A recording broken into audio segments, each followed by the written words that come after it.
Alright gang, so video hari tu aku dah tunjuk dah kat hampa bateri aku kong. Lepas tu aku ni apa, buka dan aku cas balik dan boleh pakai. So lepas 2 hari kot aku naik dan tak boleh pakai. So maksudnya main bateri control lah. Hampa tengok ni. So ni aku nak try start tengok. Hampa tengok dia bunyi macam mana. Okay, confirm lah bateri. Jom aku nak tukar.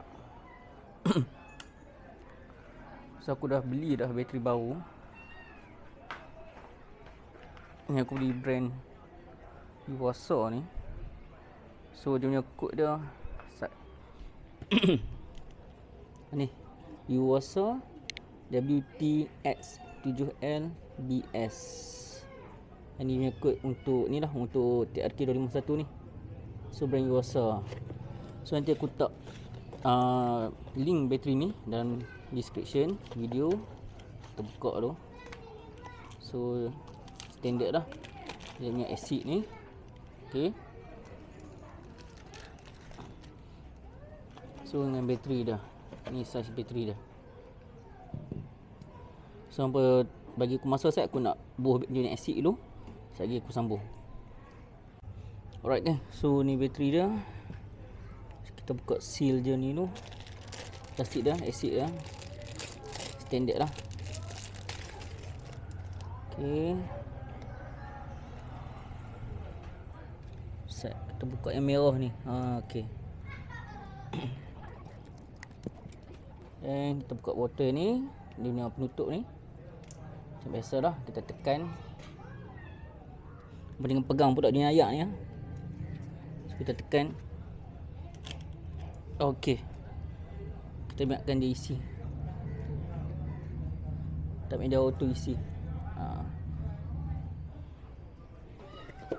So ini harga dia aku beli kat Shopee ya. 100 lebih, 104 ringgit macam tu. So nanti aku tak link kat description. So sementara tu aku nak buka dulu cover motor.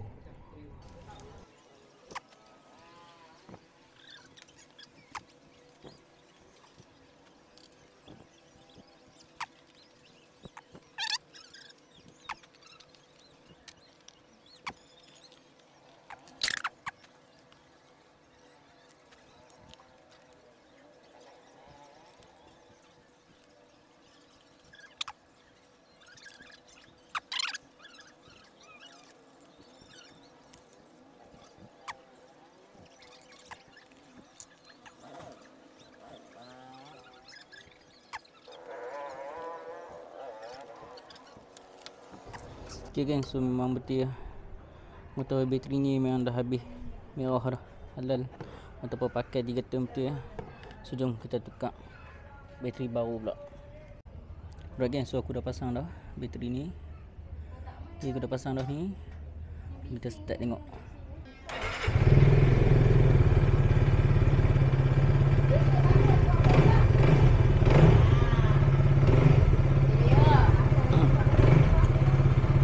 So okay geng, dah dapat pasang elok dah. Cun sebenarnya problem bateri lah.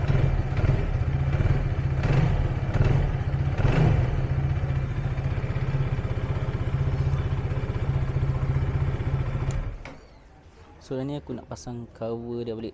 Okay, alright geng, so dah settle pasang. Dan kita try start sekali. Kita tengok. Start senang.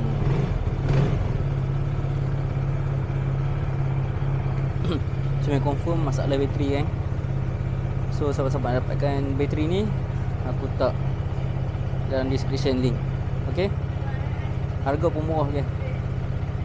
Jumpa next video. Ciao.